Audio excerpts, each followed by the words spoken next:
தானுஷ் இளையராஜா வேடத்தை ஏற்று நடிக்க போறதையும் ரொம்ப பெருமையா சொல்றாரு பாரு.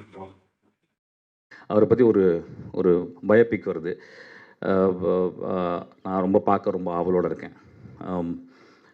Dhanush extraordinary actor.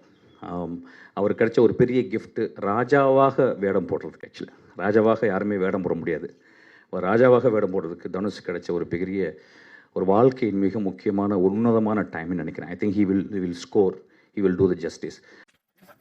நம்ம இயக்குனர் மிஷ்கின் சார் இளையராஜாவை ரொம்ப பிடிக்கும் போல. அவரை பத்தி பேச சொன்னா இன்னைக்கு ஃபுல்லா பேசுவார் போல. ரொம்ப பெருமையா பேசுறாரு. முந்தி 3 வாட்டி, மத்தியானம் சாப்பிட்றதுக்கு முன்னாடி 3 வாட்டி, நைட்டு தூங்க போகிறதுக்கு முந்தி 3 வாட்டி இளையராஜா பாட்டு கேட்கு, மியூசிக் வந்துடும்.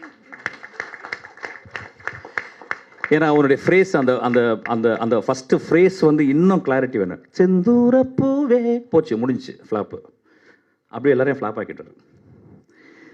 இளங்காத்து வீசுதே, 3 நோட்டு தான், 4 நோட்டு 5 நோட்டு முடிஞ்சிச்சு.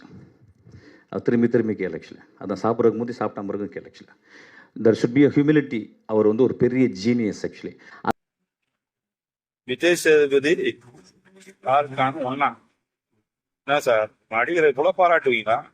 கொஞ்சம் காசிப் பேசிக்கிறேன். விஜய் சேதுபதி பற்றி பேசுகிறேன். ஆக்சுவலி ஷாருக் கான் வச்சு படம் பண்ணுறீங்களா, விஜய் சேதுபதி வச்சு படம் பண்ணுறீங்களா? நான் விஜய் சேதுபதி வச்சு தான் படம் பண்ணுவேன். அந்தளவு ஒரு மகா கலைஞன், ஒரு எக்ஸ்ட்ராடினரி கலைஞன். எனக்கு கிடைச்ச ஒரு குழந்தை, ஒரு நண்பன். இந்த படத்துக்கு வந்து அவ்வளோ பியூட்டிஃபுல்லாக ஒர்க் பண்ணியிருக்கான். என் படத்தை வந்து அப்படியே தோலில் தூக்கிட்டு போயிருக்கான். ஆக்சுவலாக அப்புறம் என்னுடைய ப்ரொடியூசர் தானுஷ் சார் டெய்லி காலையில் என்னை வீட்டில் வந்து பார்க்குறாரு. நான் எந்திரிச்ச உடனே வந்து பார்க்குறாரு. பார்த்து என்னப்பா பண்ணுறேன், உனக்கு எதாவது வேணுமா, உனக்கு எதாவது பண்ணி கொடுக்கணுமான்றேன். நான் முதல் தடவையாக ஒரு ப்ரொடியூசர் காலை தொட்டு டெய்லி கும்பிட்றேன். அது தானுடைய காலாக தான் இருக்கும்.